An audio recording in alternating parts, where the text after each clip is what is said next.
I'm at the Coffee House Bed and Breakfast. It's a beautiful B&B on the North Fork of Long Island. It happens to be right next to my restaurant, but the owner here, who co-owns it with his wife Ellie, she's not here right now, but this is Rick Coffee. And Rick is an extremely close friend of mine. We've been buddies for a while, and he was gracious enough to lend me his kitchen to record today. But he had a unique problem that isn't so unique. Rick, why did you ask me to cook here today? One day Ellie and I were at Costco and like, what are we gonna have for dinner? And we thought, why not have a pork roast? So we go to the meat aisle, we're looking at all the selection, and we came up with this. That's a big piece of freaking pork. It sure is. I think it weighs in at around 10 pounds, but what I say drew us to it was the price. I think the total price for this came in around $17.90, so per pound. I think it's $1.79 a pound. I mean, that's as cheap really as meat can get nowadays. I threw away the packaging on it, but what I did notice on the packaging was that it said there was no hormones added to it, and there was no antibiotics added to it, which I thought was kind of cool. I prefer organic pork, but this is not a bad option. My suggestion to Rick was, why don't you portion it off into 3 sections, say make a roast out of the larger section, and then cut off the ends and make pork skewers out of those, and then save a little section for steaks. And you can either have a bunch of meals for a week, or you could freeze some of it and mix it up a little bit. And that's what we're gonna do today. We're gonna actually cook the pork roast, and we're gonna prep pork loin steaks, and we're gonna make pork skewers.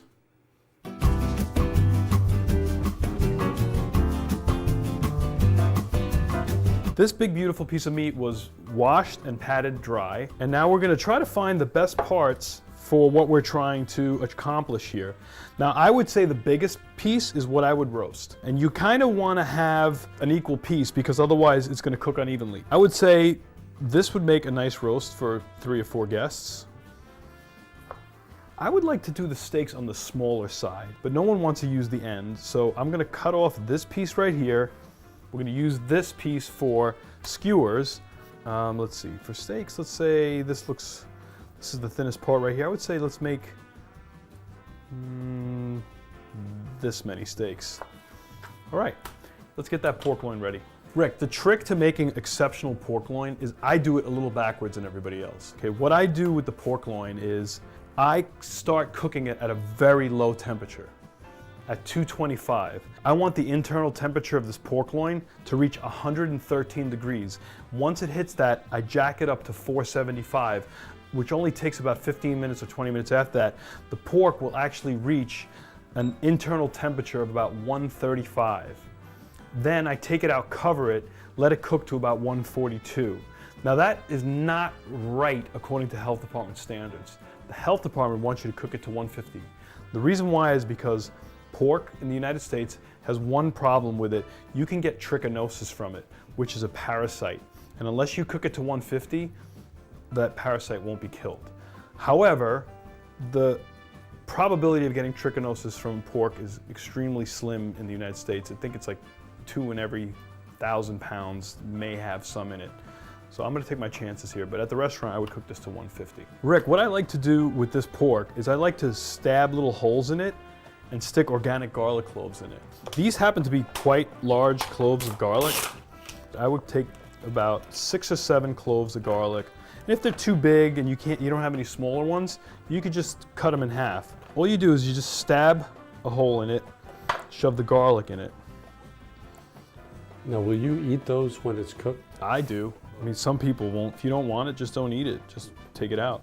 If you like eating garlic and you eat parsley with it, it won't have the same sort of effect on you gastronomically as if you were to have, you know, when you have it with the parsley, it makes a big difference. Rick, this is where you're going to help me out here. Sure. I want you to chop up some parsley for me. Remember, that parsley has chlorophyll in it, and it's going to counteract the effects of the garlic. So it's going to give you better digestion, and won't give you that a strong repetition, you know, the kind that we're all used to getting when we eat too much garlic. And in my bowl over here, I have pre-softened Kerrygold butter. I'm gonna put a third of it in this bowl. I want to season this thing with granulated garlic, but I don't know how much to add. So I envision myself physically coating this on all 4 sides. But instead of coating the pork, I'm actually going to pour it into the butter. If I were going to put it on the pork, I'd probably do something like this. I don't like to measure. So that's how much, because we're going to have garlic in there as well, so I'm not going to go too heavy. And then sage as well. Same concept. Don't want to go too strong. Sage can be kind of strong. And then I'm going to use my favorite that I brought over here because I have to get Rick to buy some Celtic sea salt. So I'm going to put some Celtic sea salt in that. And then lastly, I'm just going to take about 4 or 5 slices of ginger, mince that up finely. You don't want the pork to taste like ginger, so you just want to have that hint. It's going to give it that secret brightness. And I'm just going to add that right to this mix here. And mix the whole thing together with a fork. So this is kind of all mixed in together, and I'm waiting for Rick here. Once his parsley looks good, buddy, you can just dump that right in here. Okay. All right. By the way, this parsley happens to be a locally grown greenhouse parsley from a wonderful organic farm here on the North Fork called Sang-Lee. And I am so blessed to have them around here. If you have that ability, if you have a farmer's market near you, take advantage of it. Now, Rick, what I do is I get a little sloppy here. You kind of want to coat the whole thing with that butter and the sage and the ginger and the Celtic sea salt. It smells amazing. But you just want to kind of massage it into the pork. Get it on the sides, get it on the bottom, get it on the top. All right, it looks great. Spread it out as much as you can. If this were a little warmer, Rick, it'd be easier, but our butter wasn't quite to the right temp. Just fine. I mean, it's going to work. It's going to take a little longer than it should. You'd have a roasting pan? I sure do. I'm going to bring this over here. We're going to take our probe, Rick, and we're going to stick it into the center of the pork. Pop this in the oven. It's set to 225 degrees, and that's going to take about an hour and a half to get up to temperature.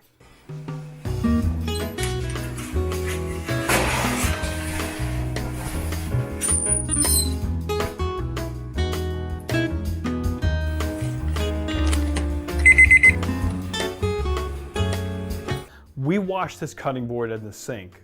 That, unfortunately, didn't do much to kill the bacteria that was on it. I've mentioned in the previous episode is to have a bleach bucket, a bleach solution. This is what professional restaurateurs do. There is a gallon of water in here, and in that are 2 capfuls of bleach. Take a white towel, make sure the water is warm. You shouldn't really smell the bleach. If you smell the bleach, you put too much in. And then just wipe down your board. And when that board naturally evaporates, the water naturally evaporates off of it, bacteria is killed. So that's a little pro tip, and that's what you should do. All right. Now, Rick, while we're going to wait for the pork to cook, I figured let's prep the other pork. Since the side dishes that we're going to make today, they're going to happen really quick. It's going to be super fast. Okay, sure. All right. Here we have our other cuts of pork. How do you like your pork? Do you like it thick? I like it thick. Okay, so what'd you think, about 2 inches? Sure. Okay, so you want to kind of eyeball it first, make a sliver in it like that. Don't cut all the way through because you don't want to be left with a small piece. So here you got 1, 2, 3, 4, 5. So being that what, you're going to eat 3 and Ellie's going to eat 2? I think that's usual, yeah. Okay, so we'll cut that right there. 1, 2, 3, 4. Now we have 5 steaks here, right? That's probably enough for you guys to do what, 2 to 3 meals? Yes. Okay, great. I want to do something a little different though. I don't want to season it like a typical steak. And plus, since you're going to be storing this in a Ziploc bag, what I really want to do is coat it with something that's going to actually tenderize the meat. One of the things that tenderizes meat is tomato paste. And why is that? It has an acidic quality to it, and that acid tends to break things down. So this is going to be very simple. I don't want to salt this because a steak is going to get seared on both sides. I want you to salt it after. It's going to be tomato paste, paprika, a little bit of garlic powder, and that's it. Do you have a Ziploc bag? I sure do. Great, grab one of those. Do they need individual bags or? No, I mean, if you're gonna freeze it, it would be best to wrap each piece with saran wrap because that'll keep it from getting exposed to freezer burn. But you really don't need to do that. If you're gonna be cooking this, what do you plan on doing with this? Probably eating it in 2 nights, maybe. 2 nights? Okay, so then we don't have to do that. Okay. So you take your paprika. I have organic paprika, but I've mentioned this in other episodes. I truly love Star West Botanicals. I actually just opened up a wholesale account with them. I can now purchase their spices in massive bulk. But I have a restaurant. You still can get it in quantity, but not huge quantity if you buy it from Amazon. Their herbs are just unreal. And what kind of flavor is that going to give the? You know, not much. More like an earthy, smoky, woody flavor. It's not going to do much. Paprika adds more color. Okay. The tomato paste and the garlic is really going to make it pop. I'm just going to put that on here kind of liberally, kind of spreading it on almost like butter. So you probably need about 3/4 of a can for this, right? Can you just generally, Sure. yeah, my hands are all messed up. Put the garlic granules, just pour it on there. Now what would really make this dish pop, if you had some, which I don't think you do, is a pale dry cocktail sherry. Pale dry cocktail sherry and pork are a magical combination together. That's great. And the other thing I would add to it, maybe, is some black pepper. All right, so let's pop this in the bag. It's like shake and bake. People watching this have no. I'll help you out. Yeah, I made a mess here. People who used to do shake and bake would appreciate this. I don't even think that's in existence anymore. Here we have our pork steaks, loin steaks in the bag. What you do is give it a really quick massage like that. Spread all that goodness around nicely, and then pop that in the fridge, and you'll have meals for 2 days. Sure. And when I take it out of the refrigerator, how do I? What do I do? Just throw it right on the heat, or? I would put some oil in the pan, sear it up. Sounds like. I don't think I would bring it above 140 degrees. 140. That's that's kind of where I like it to be. And Rick, now what we're going to do is we're going to cube the rest of this meat. And this meat here is very lean. So the last thing you want to do is cut it small. It'll shrivel up on you. But I'm going to show you how to keep it really juicy. I got a trick. You did this as a kid, right? I did this as a kid. I used to cut 600 pounds of pork into cubes, and they had bone-in pork butt every week. I used to start at 2 o'clock in the afternoon and finish at 12 in the morning with my dad. So I hate pork now. Move it on me, okay. And I'm going to go get the skewers. Yeah, do that. Well, actually, give me a bowl. Okay. Give me a stainless steel bowl because we got to marinate this first. That's like key. Just transfer everything in here. I'm going to take a shortcut. Normally, when I marinate my meat, it's complicated. But one of the beauties of being able to go to Club Warehouse is you can take advantage of a lot of the spices that they have pre-made. Mm-hmm. So I want to show you an easy, quick spice, not the best because it's not organic, to add to this. So you won't have to come up with your own spice mixture. This is Montreal chicken seasoning. And I didn't know this, but the batch that I bought didn't have a sulfiting agent. I don't know what a sulfiting agent is. I'm hoping it's nothing toxic.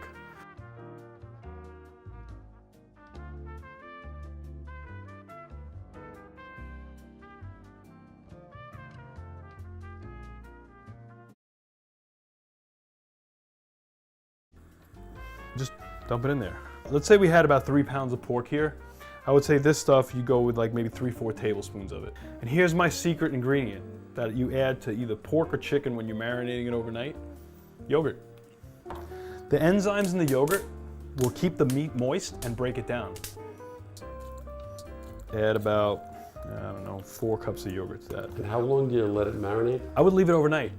Okay. And do you have to wash it off before you cook it? Absolutely not. Just cook it right off, just like that. And I want to make sure that Montreal steak seasoning doesn't get stuck on 1 or 2 pieces, so I'm gonna really mix this very well.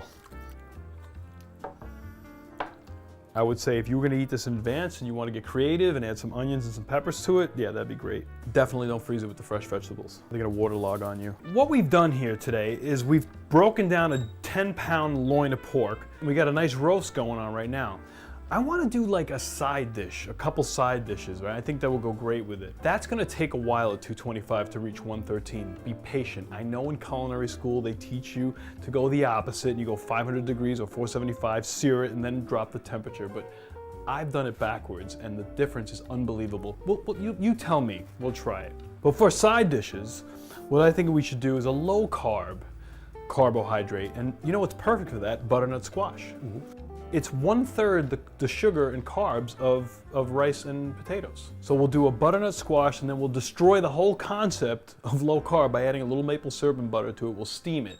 Okay. Now, luckily at Costco, they sell this butternut squash. It's organic, and they sell it pre-cut. For a vegetable, why don't we do Brussels sprouts? And how are you going to do the Brussels sprouts? Well, I like to steam them first. Now, I know you don't steam them, right? You just cook them off like that? Sometimes. Okay, so what do you suggest we do? You think we should steam these, or you think we should just cut them and saute them? Let's go with your style. We'll steam them? Sure. Okay, so we'll steam the Brussels sprouts a little too, not too much. We don't want them becoming mushy. We'll quarter them, because they're pretty big, and then we'll render off bacon. You have any like nitrate-free bacon? I think we have some turkey bacon. Oh, fine, that'll work out great. And then I'm gonna show you a great ingredient that I like to use as an Asian style seasoning. It's gonna be a little sweet, and I think it's gonna go extremely well with the pork. I'm gonna tell you about this wonderful product that I use called Coconut Aminos. This is the teriyaki sauce version. I don't usually use this one. I use the plain coconut aminos. Number one, it's free of soy sauce. Number two, it tastes like soy sauce. When I go out for Asian food, I bring this with me. I don't use soy sauce. Soybeans in general are not great for you. They're loaded with estrogen. As a matter of fact, if you were to eat one order of chicken and broccoli from a Chinese restaurant, you would get the equivalent estrogen of 4 birth control pills. Now that's not really great for men especially. Also, soy bothers me. I got all these stupid allergies. I recommend you pick up these coconut aminos from Amazon. They're fantastic. They taste better than soy sauce. And we're gonna just drizzle some of this teriyaki version onto our Brussels sprouts with the rendered bacon. All right, put that on the stove. Pop a lid on it. Mind if I cut it up? Please. All right.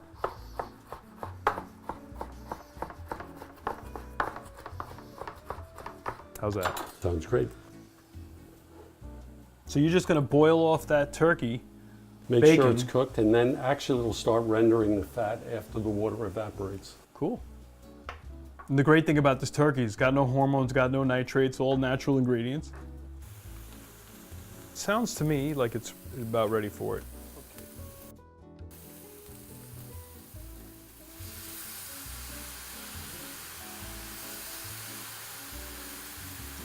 Let's start with that.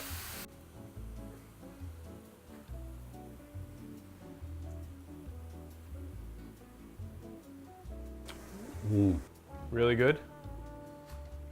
Delicious. Cool. All right.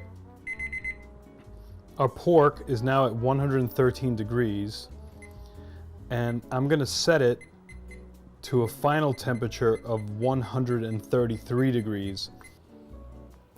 So we're gonna turn our oven here to a temperature of 450 degrees Fahrenheit. I believe that the butternut squash has been steaming now for about 20 minutes, and look at that. It's falling apart, and that's exactly what we want.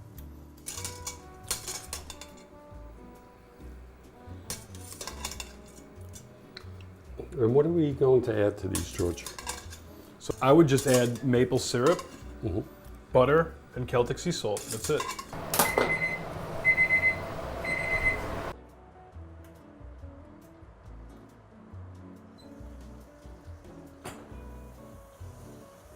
Oh my God. Look at that.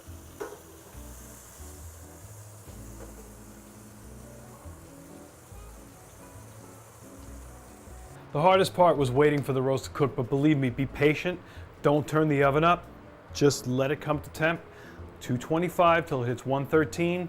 Jack it up to 450 till it hits 133. Pull it out of the oven, cover it up, and that roast will be unforgettable.